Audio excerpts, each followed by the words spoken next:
This year marks the 60th anniversary of the Voting Rights Act, the seminal piece of legislation in the civil rights movement that made it possible for African Americans to have the right to vote in a real manner throughout the American South.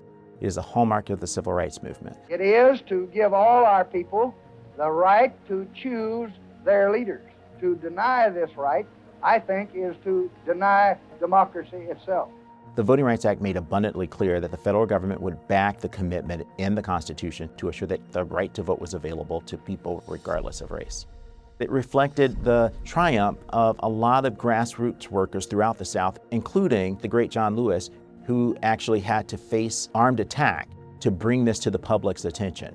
The road to getting the Voting Rights Act in 1965 was a marathon. It was a marathon because this had been tried several times before. Legislation had been adopted, but it really wasn't effective. The only way in which it really became at the top of the agenda for the public was seeing the violent footage of people trying to march to demonstrate the problem, only to be met with violence on the part of the state. That violent episode was what convinced a lot of people that this can't be the America that we live in, and we have to do something. The state of the Voting Rights Act right now is it lives on, but it is under siege. We continue to live in a world where there are several entities, some of them in the federal government, attacking the continued legitimacy of the act as a valid tool of enforcement. It comes in the form of states raising questions about whether or not there should even be a Voting Rights Act. The one important thing that while we still have these fights continuing, the thing that you can do individually to have an impact on what happens is that you exercise that right to vote. It seems like a very specific thing and a very individualized thing, but it's the one thing that we can all do together